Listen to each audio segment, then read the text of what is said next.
Welcome to a bonus series on the Life Giver podcast.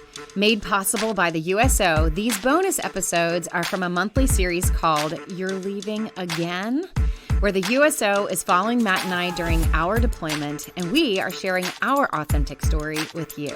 Whether you're going through your own deployment, are geo-baching, on an unaccompanied tour, or maybe getting ready to, this series aims to be the first of its kind. Real life, gritty, but resourceful content aimed to help you keep your marriage and family strong while you're apart. So whether you're a military spouse or a service member, this series is for you. So sit back, grab a cup of coffee, or head outside for a walk and listen in as Matt and I share what we are learning apart with you.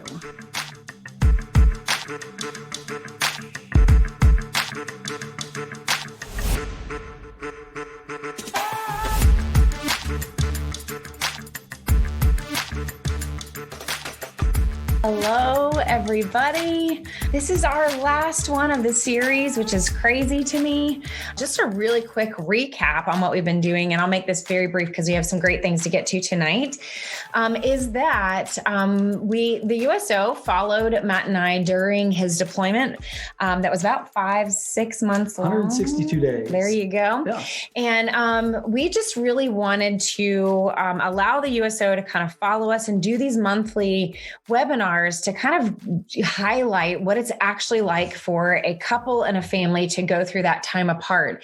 And we know, because we've been through a deployment before, that there's all of these stressors that happen for you as a couple, whether it's deployment or whether it's TDY or whether you might be making the choice to geo-batch. And this military lifestyle asks us to spend time apart. And that's really stressful on a marriage, or on a family. And so we really wanted to be authentic and real and kind of share the ups and downs of our experience so that hopefully it would validate your experiences.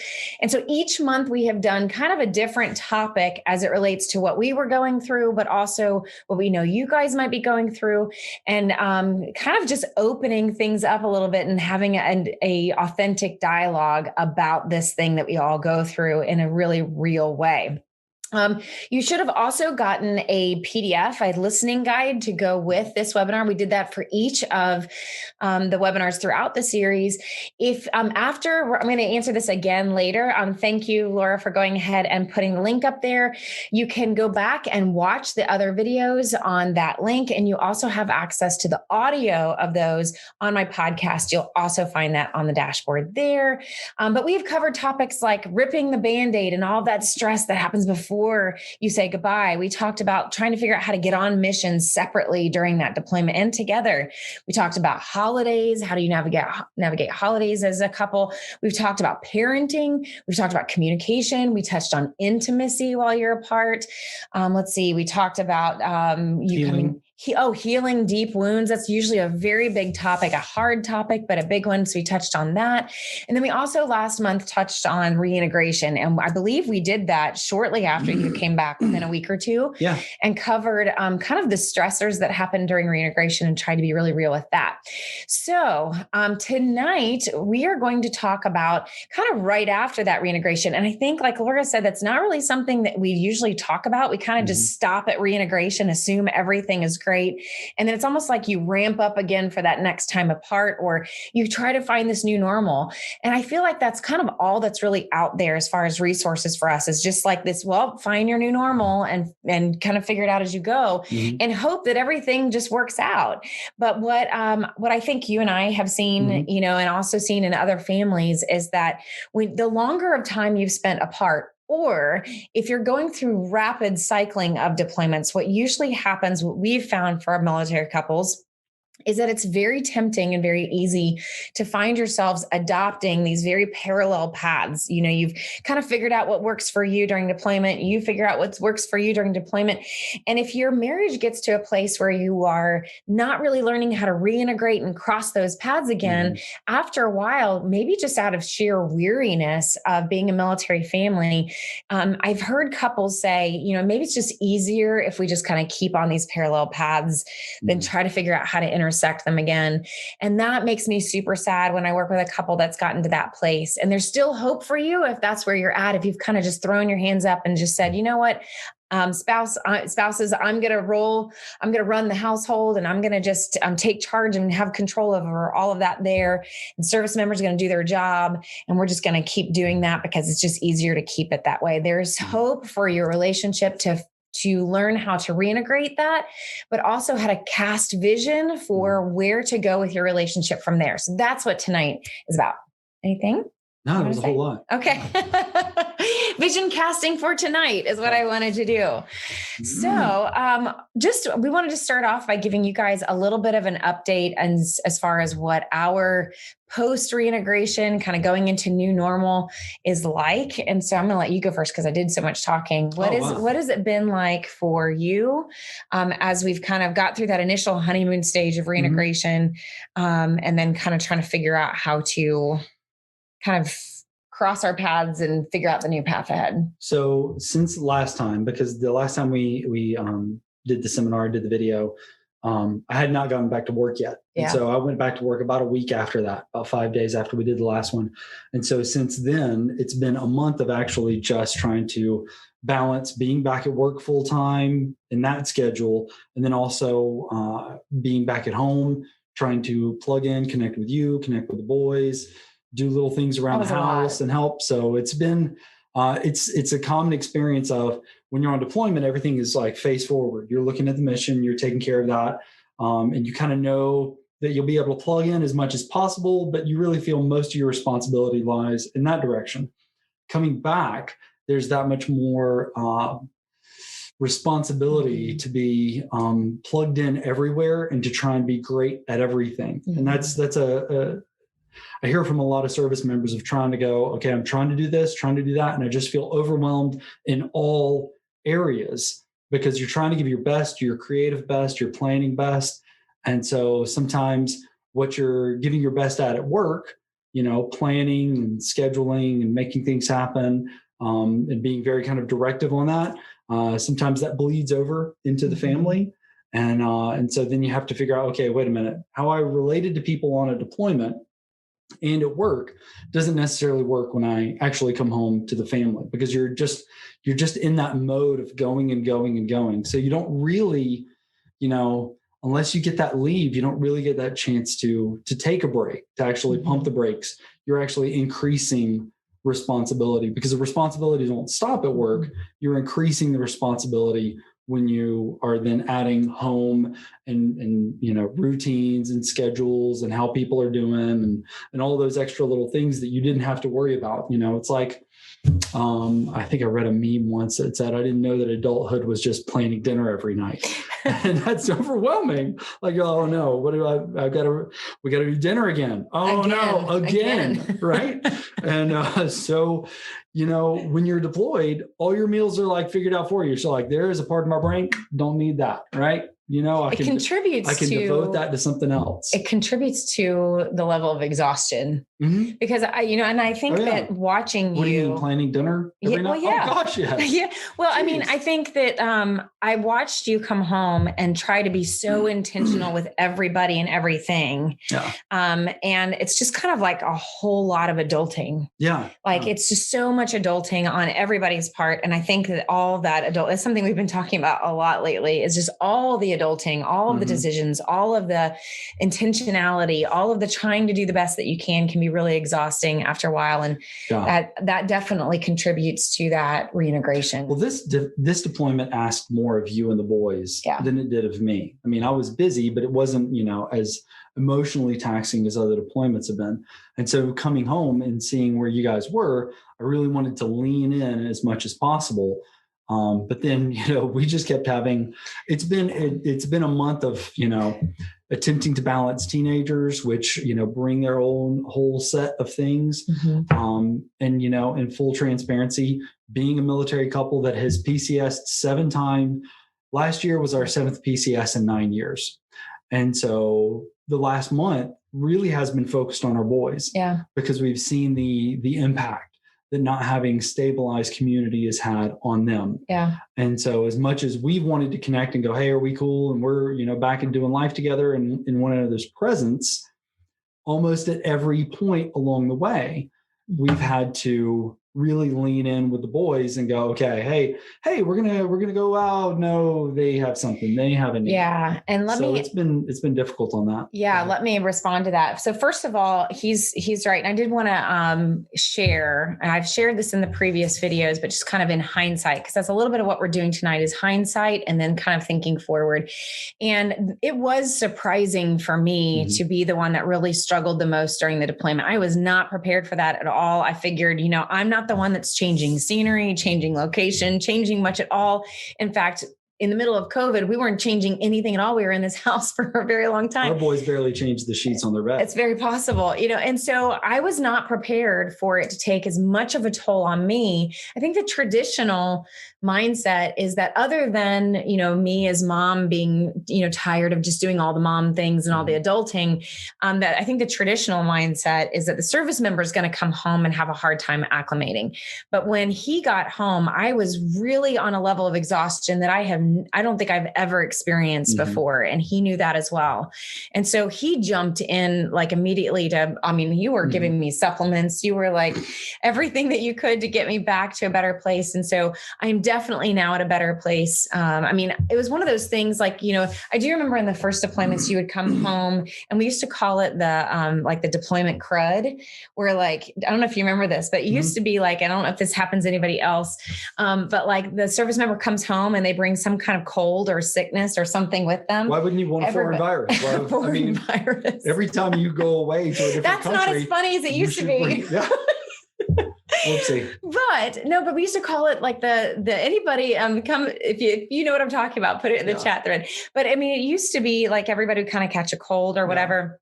And this time, like the sheer amount of stress, I think that was on my body. And just like, I had been kind of keeping it together that once you got home and I relaxed, like then I just got a cold and everything, just because all of that stress released into my body. And I just want to kind of maybe say that to a spouse that's listening right now, that if you are carrying an intense amount of stress, especially during a deployment, your body has this remarkable way of helping you cope through cortisol and adrenaline and all of those stress hormones that help you cope through stressful times.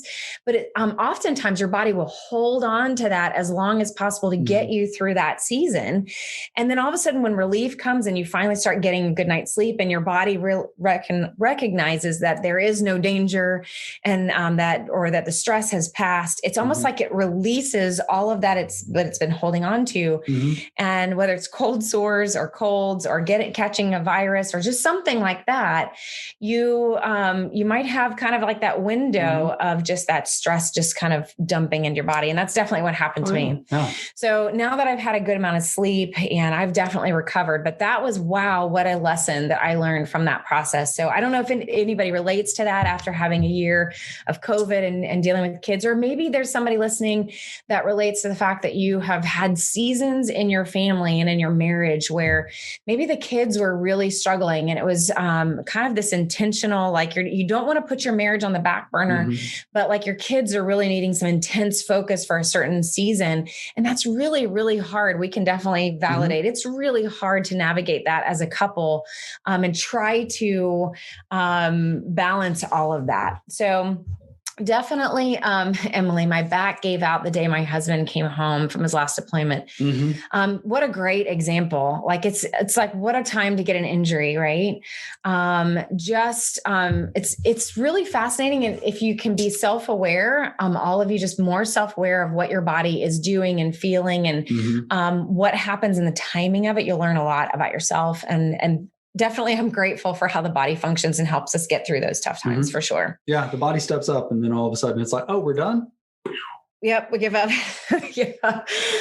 Okay, so otherwise, post reintegration, I think there's this point where it's like, okay, it's this evaluating of what was working for us individually and what do we keep and what do we let go of, what do we assimilate and bring into our kind of married life.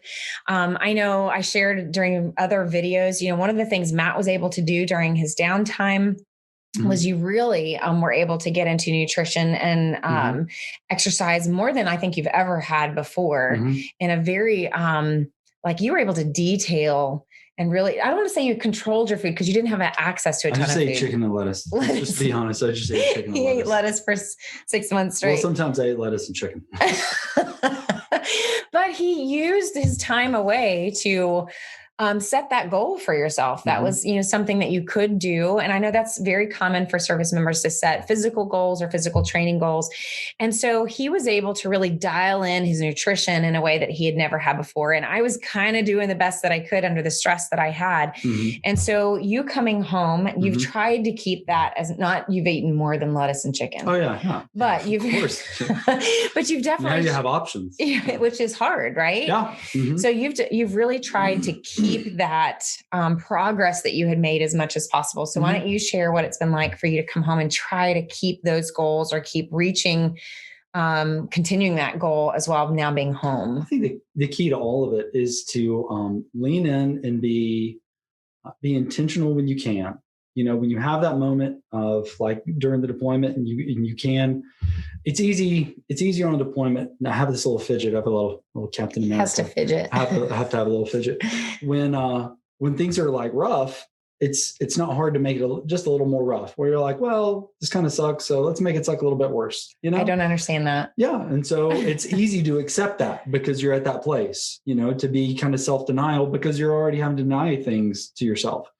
And then coming home, you've got to be more graceful with yourself, and you get back into this area of going, okay, no, I can have that piece of cake, and that'll be fine. That'll be good. I'll invite that into my life, and I'll enjoy it.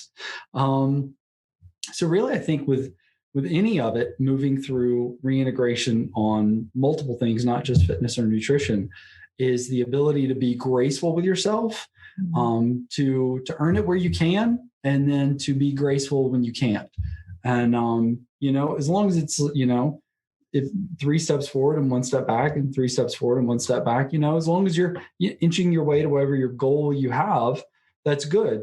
We had, on the second deployment, we were in a really, very tired spot prior to the deployment. We had been running retreats and leading chapel. I think the tally was we had worked 16 weeks straight prior to the deployment. And I mean weeks. I was working Saturdays and Sundays. And so I was basically like deployed at home before even getting deployed. And so we shared this early on, we had our little mottos of, go team, and it was get better every day and then make it count. And so for this deployment, every day it was just, I would make goals, set goals, achieve goals. And then I'd look at myself in the mirror and just say, hey, keep going, just keep going, because it's just just putting one foot in front of the other, just one step at a time. And if you can do that, whether, you're, trying to survive a deployment right now, or you're trying to move through reintegration, you're balancing young kids or teenagers or older parents, whatever it is, it's, keep going. I love the Winston Churchill quote. It says, if you're going through hell, keep going. And to not judge yourself for the rate of progress that you are or are not making. If you're making progress, that's great. Every little win is a win, and take that where you can get them, kids sleeping past the 45-minute mark. Hey, that's a win. Take it where you can get it. And then wait until those times where you can actually kind of broaden your range fans and see a little bit further and be able to plan a little bit further. But I would say more than anything, it's, I've had to be graceful with myself and enjoy that and allow myself to enjoy that. But at the same time, keep going. So first of all, when he said, putting one foot in front of the other and just keep going. One of the thoughts that I had is, I think we as spouses tend to, we're definitely putting one foot in front of the other as best as we can. But my thought was, it's amazing how a lot of times we're both saying that same thing, but in different ways and in different circumstances in our different worlds, and how putting one foot in front of the other might mean something different to the other, right? And so one of the things we always say is please don't use, especially this time during reintegration and new normal, to compare your levels of suffering that you experience. There is no comparison.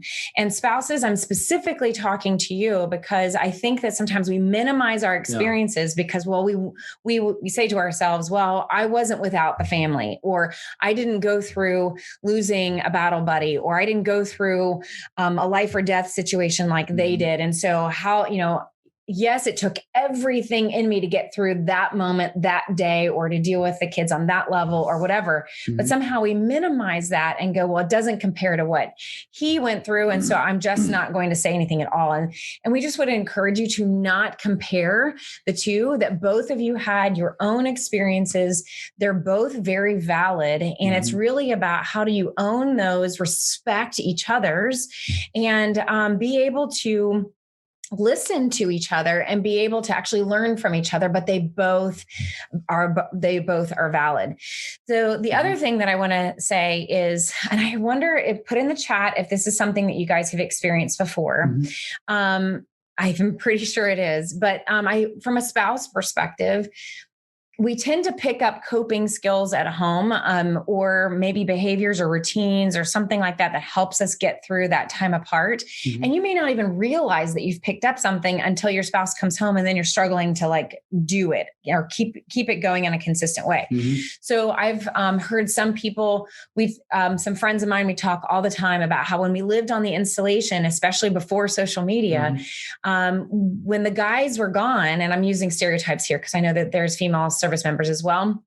But at that time, when the guys were gone on our block, we all did life together, and we did potlucks together, and we went to each other's house and shared, helped with kids and shared food. And it was a huge part of our support network to do that. And then when the guys got home, and they didn't all get home at the same time, but when they did one by one, everybody kind of just went back in their house, and we didn't see them for months. And I remember some of us would get together and we'd say oh, I just want to go knock on her door and say hi. I haven't seen her for so long, but we don't want to interrupt family time. And so my point here is that sometimes we have these wonderful the positive coping mechanisms that we pick up in order to get through that time apart. And then we start kind of putting them away or not continuing them or sacrificing them when our service member comes home. And what the spouses in that kind of block circle we're talking about is, how do we do that? How do we still say to our spouse that we really need friend time? We need alone time with our girlfriends. We still need those walks that we were having, or those play groups that we were having. And that doesn't necessarily mean that we don't want to be at home and with our husband or our spouse as well. It's just that we need both of those things still. And so for me in this last deployment, I think I shared in one of the other videos, strangely enough, I picked up the cello as kind of my coping and hobby, and Matt encouraged it, and I was thinking about it, and finally he just pulled the trigger and rented it for me. And so it's just easier if I just buy stuff and just have it shipped to the house, because then she's like, I guess I'll do it. Yeah. But it's something I've always wanted to do. And so I thought, you know what, this will give me something to do if I am stuck in the house, to really just give an hour a day to practicing that. And so it really became this thing that I looked forward to each day, to sit down and practice that. And it was just for me, and it was just mine, and it wasn't for anybody else.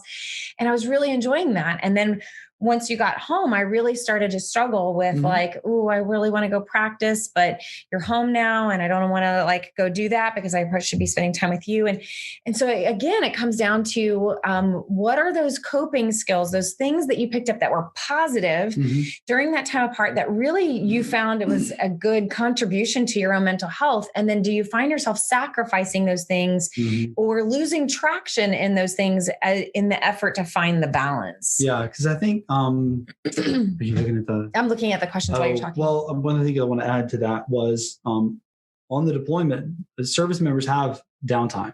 And when you've got downtime, you're usually watching a movie by yourself, or you're playing a video game by yourself. Maybe you're out working out. So you have that time by yourself most of the time. And so when you come back and you're trying to plug in at work, you're trying to plug in at home, you lose that time by yourself. And so it's been nice that you've got something that's yours, that's your it's your hobby, your joy that feeds you, and you're a better person after you do it. That kind of that definitely gives permission for me to go, okay, so now is a time where we're not trying to plug in and be, connected.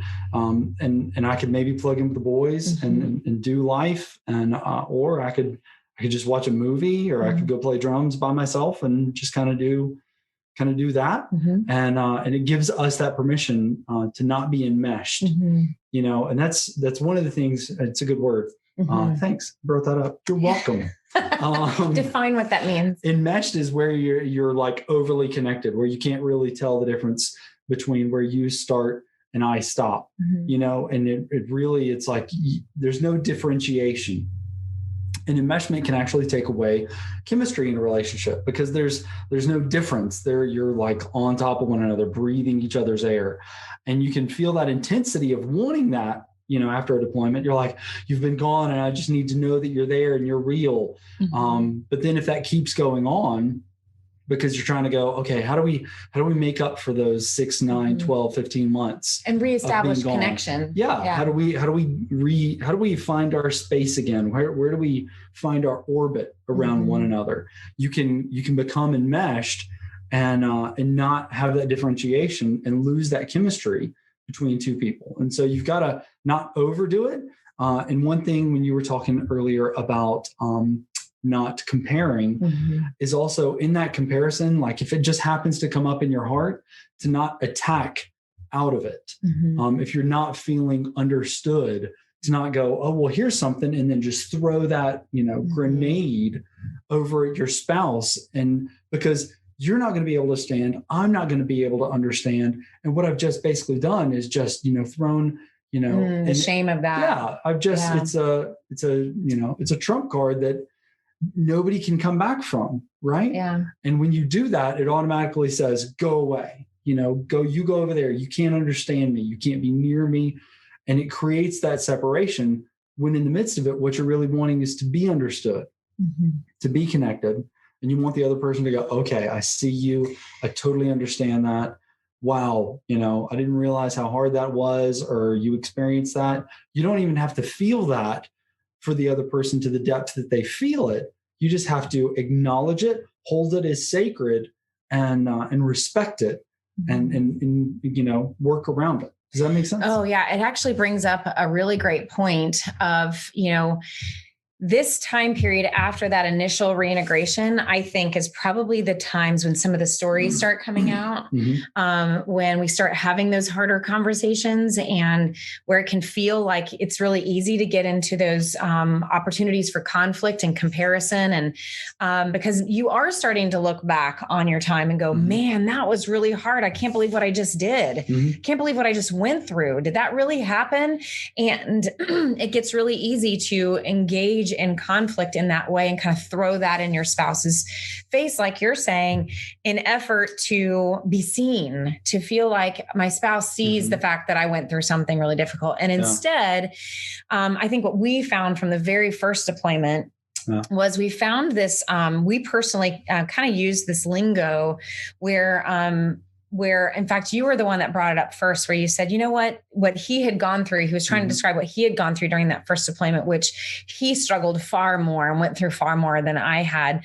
Not comparison, but like he came home really depleted and really needing to rest. But in his effort to describe it and have me respect it and see him in it, used the phrase sacred space. And he said, I really just need you to respect that space, this thing that I went through. And it's okay that you don't understand it. It's okay that you weren't there for it. I just really need you to tread lightly with it, because I'm still processing it. And it was significant. It takes up a significant amount of space in my story now. And so when I start talking about it, if you could just tread lightly, it's kind of sacred to me. And that became a terminology that he and I started to use. And I was able to use it too, to go, this situation that I went through, that was a sacred space for me. Mm-hmm. Like there's no way, it's okay that you don't understand it, that you weren't there for it. It's just how I navigated through it. And here's what I learned from it, but Mm-hmm. I'm still processing it. It takes up significant space in my story now. So that was really helpful for us. And so as you kind of get to this place of new normal, and you start looking back on your time and starting to realize what you actually went through and what was difficult and challenging and how you grew, perhaps there's a sacred space in there that you've got to articulate to your spouse, because they can't assume what's a sacred space and what's not. Yeah. And that leads into, do you want to go to? Yes. Perfect segue into what we put together for the handout the other day, talking about like, where are we and where are we going and how do we get there? And for people that have, gone through like professional military education and done, we call it Army design methodology. It really just kind of comes down to like, if we're going to define, there's defining the problem. But one of the design methodologies is like, where are we? Where do we need to go? And how do we get there? And what are the obstacles? And what do we need in order to get there? So you're able to kind of quickly, easily define that. What we really want to do is kind of share with you how you can have a different kind of conversation with your spouse to kind of set the course for now that we've looked back and kind of, or how do we look back and think through what we've learned and what we've picked up? What are we going to keep with us as a couple? What are we going to put away? We talk about pickups and put downs. Yep. So what are we going to pick up and keep with us and adopt as a couple moving forward? And maybe what are some of the things that we maybe need to let go of? And maybe they were destructive and not helpful. And what are we going to do with that as a couple as well? So your listening guide is more than anything a worksheet for you to be able to sit down with your spouse. Maybe you guys fill it out separately and then you come back together and talk about it. But walking you through these questions that will help you generate this vision casting forward. So the two biggest questions we're asking are, where are we right now? And then where are we going from here? I mean, that's how we could sum it up for sure. Yeah. So do you want to kind of go through the where are we, kind of walk through some of the questions and why we're kind of asking those questions. Okay. So where are we? It's when you were mentioning sacred spaces, that's why it kind of triggered that in my brain of, you have to look at the events. And sometimes we go through events, especially if we're overwhelmed or we're just keep trucking and moving along. You don't actually stop to take stock of it. So one thing that benefited us in the process this time for this deployment was the journal that we used. Yeah. And I even tried to print it out, and it's like, a lot. 800 pages printed. So I'm like debating on, where are we going to print this or not? And so going through that journal made us on a daily basis analyze, like, where are we at? What did I experience in that moment? To be able to relay that to one another so we don't have to do this massive catch up at the end. And so we kind of knew who we were walking back in on when we reintegrated, which is so crucial. So if you're in the middle of a deployment, it's not too late to start figuring out, what have I experienced up to this point? How do I share that in depth with my spouse? And we found that online journal where it just hides in the cloud was the easiest way, because I know some of you don't have that quick, easy access all the time. You may not be able to do video conferencing and calling on the phone, but to at least be able to say, this is what I experienced. This is how I felt about it. And this is the kind of the new me. So take a look. It's not just what did I go through and how did I cope with it? And then the other question that we have on the sheet is, how did it shift your perspective of life and others? So important. And even of yourself. I remember on the first deployment, I came home and you had become very decisive because you had two young kids and you had to be very decisive. Flip that, when I was in Afghanistan, all of my travel, revolved around rotary wing assets, about helicopters, but rotary wing assets. And so, depending on the weather, depending on the mechanics and fixing the flights and everything, on a day you thought you might travel, you may not. And so you just kind of were like, okay, well, whatever, roll with the punches. We'll see what happens. It's unpredictable and you're just kind of in a reaction. So there's very little you have control over. So we came back together as two very different people than we were when I left. So we had to go, okay, I like the way that it made you more decisive, because I had decision fatigue coming home before the deployment. When you were always asking me, should we do this? Should we do that? I was like, well, look, I'm making decisions all day, every day at work.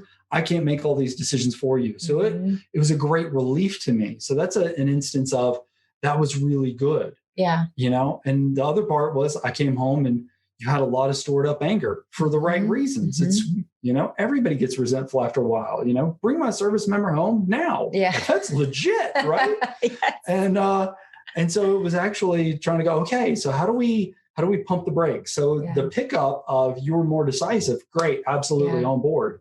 The put down of like, okay, but we got a lot of resentment and anger. How can we deal with that in a healthy way, attend to it, validate it, normalize it, and then kind of diffuse it? Well, it's such a great example. And so I know there's somebody listening that relates to that. And so in a lot of ways, the decisiveness of having to make those decisions when you're around kids all the time, and you just kind of need sanity, right? And so you create structure and routines, and those things become very definite because it determines whether or not you go to bed feeling sane or not, right? And so I became decisive for sure. But I think that a lot of the resentment and the anger came from weariness. It came from exhaustion. And so I think that, you know, for a lot, in fact, I was in Oregon about a week and a half ago, and I mentioned how I'm seeing within the culture for spouses, especially, this level of weariness that's more than I've ever seen. And when I mentioned that, a spouse came up to me later and said, as soon as you said that word weary, I burst into tears. And I didn't even realize how weary I was until you said it. And so I think that what a lot of times happens is there's this exhaustion, and you're anticipating, you know, the deployment or that separation ending, and then it ends, and then it's not easy. You know, reintegration's not easy. The kids are adjusting, you're adjusting. We're trying to get this new normal. There may be conflict comes in. There's all these things, and it's not easy. And so I think that in that weariness, it's like, why wasn't it easy? Like, I don't want to go through something else that's hard. And so in that weariness comes resentment and anger and all that. And so when we come to like, how did it shift your perspective of life and others? I definitely went through a perspective shift of a lot of things. And so I'd love to know if somebody's is willing to be vulnerable with this. I would love to see in the chat if you went through a time of separation or a deployment and it shifted your perspective somehow of others. And that could be like just the world and people. Like maybe there was a shift in a positive way, right? Where it's like community stepped in like you've never seen before. And you could not have gotten through what you went through without the help of community. That shifted your perspective of the importance of friends and community and neighbors and doing life with other people. That's a good example. So share, maybe if you're willing, I know it's a vulnerable question, if you've been through something like that where it shifted your perspective.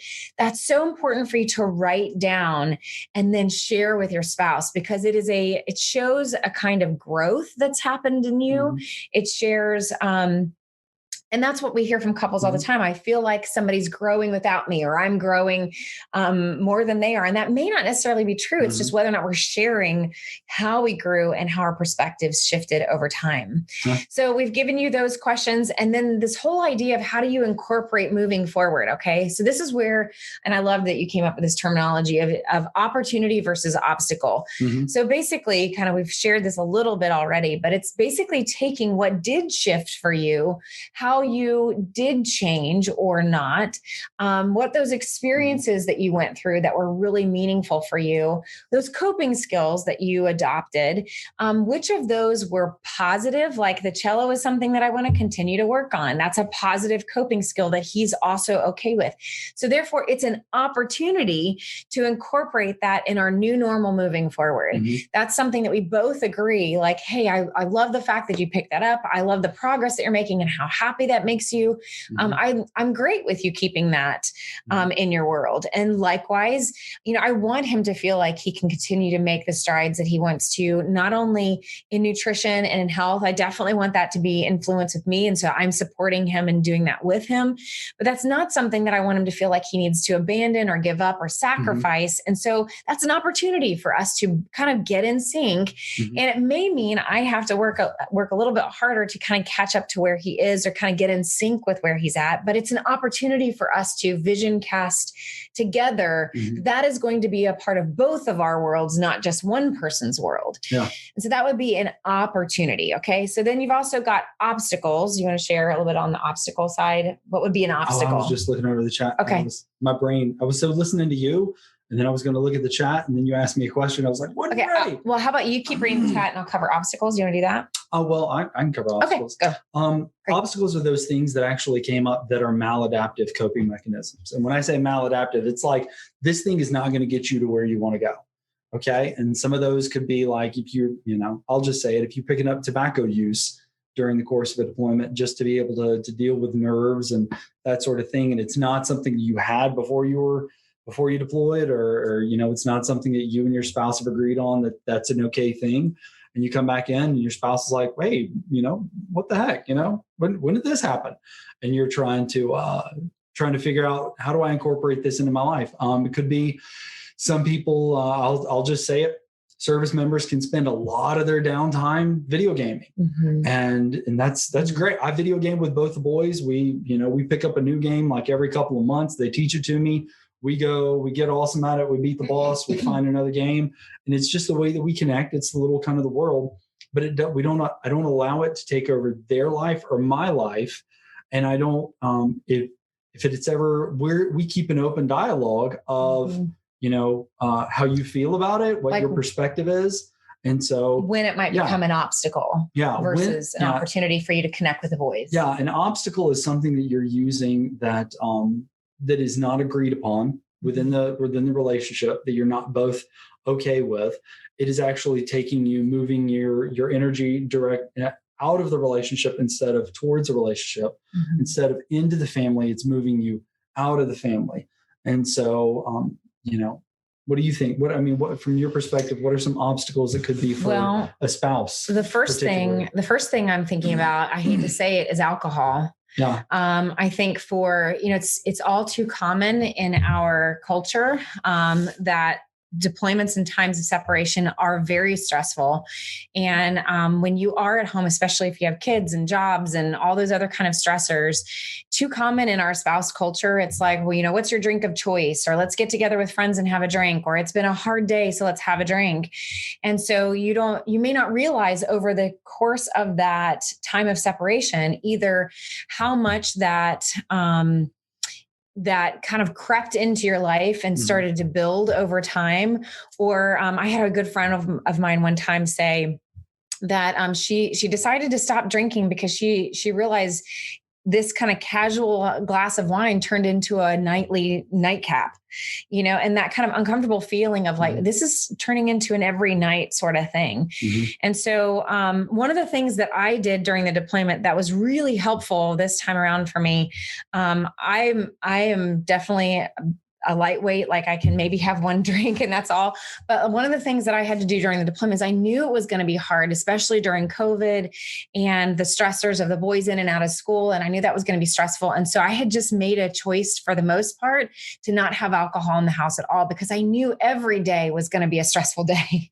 And I think that can become an obstacle if you are, if it's become a habit and it becomes destructive. And especially if you as a couple are not in sync with that, and you've got to be able to have that accountability towards each other of talking about like, who are we going to be as a couple together? Who are we going to be to our kids? And this is not about, alcohol is right or wrong and bad or whatever. That's not what this is about. This is about looking at what are those coping skills that you've invited into your world over the time that you've been apart. And let's also be honest with the fact that when we are apart, our main accountability person is not there. Right. And so it might be easier to have that second drink. It might be easier to kind of bring in some of those destructive choices.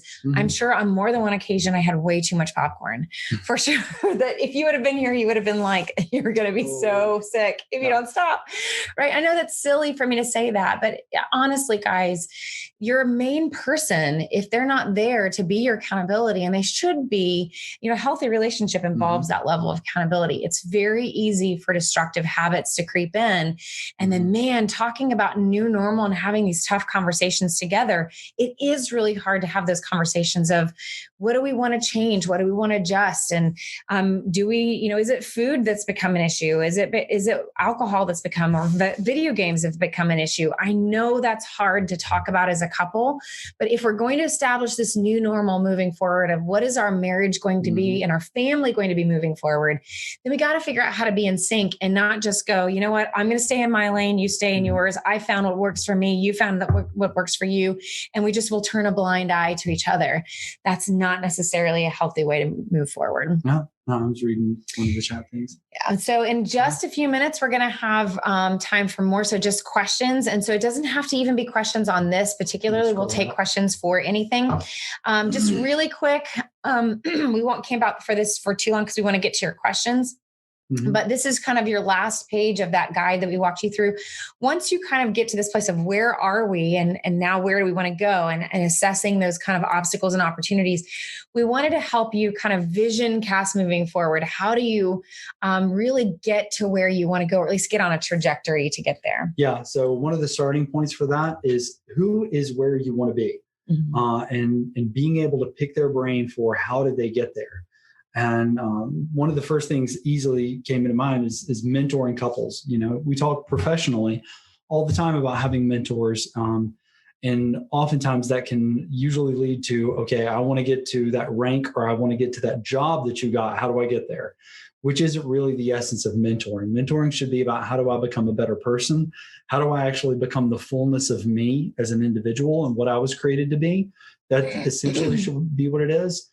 But having mentoring couples is paramount because they can validate the struggles that you're currently in. Usually having a mentoring couple that's at least a decade ahead of you, and at least in the next season in life, at least not maybe even 2 seasons of life ahead of you, that gives you that encouragement of going, if they've got kids at college and you've got, tiny ones at home, to be able to say, hey, you're going to survive this. And here's what I did that worked. Here's what I did that I wish I would have done differently. And so they can advise that on parenting. They can be your sounding board for, hey, I'm struggling with this. And I'm thinking in 5-meter increments, because sometimes you're just engaging little 5-meter targets, and they're able to go, okay, here's what the long story looks like. And so for us, one of the couples that we've actually just kind of been watching from afar, Jeff and Lori Hawkins, he just retired as a chaplain last year, 2 years ago. And just to see how they've moved into retirement and the joy that they've had on their face. And sometimes just having a mentoring couple is just being able to say, they've had such an amazing impact on other people. What is it about the nature of them that makes them so awesome? And so you have to look and go, what is it about them that I admire? And then the other question is, why do you want those traits in your marriage? Because sometimes they're going to have traits that you're not going to be able to have simply because you're different people. And that's why I say being the fullness of who you are as a person and as a couple. The things that make us unique as a couple from, other couples is great, and traits for us that we would easily tell people, that's not something I'm sure you may be able to achieve or have, or may not be a trait or characteristic of your relationship. But if you're not asking those questions of mentoring couples and people that you admire, you won't get to know that and invite them to speak that truth into your life. So they don't just tell you how they got to where they got to, but they're able to tell you about who they are and why they got there. Next time on the Life Giver podcast. Your relationships and your life need to be more about repair than perfection. Exactly. And so out of that repair of repairing myself and restoring myself after a difficult deployment or a difficult week, I've got to learn how to get better and better at repairing and restoring myself, or engaging in repair and restoring with him. And out of the confidence of our ability to repair when we need to repair things comes our ability to serve you, and you bring an aspect of joy and peace to your relationship when you realize that you can take that struggle and bring something good out of it. Thank you for listening to the Life Giver podcast. If you're enjoying these episodes, please share the podcast with other service couples that may benefit from the show.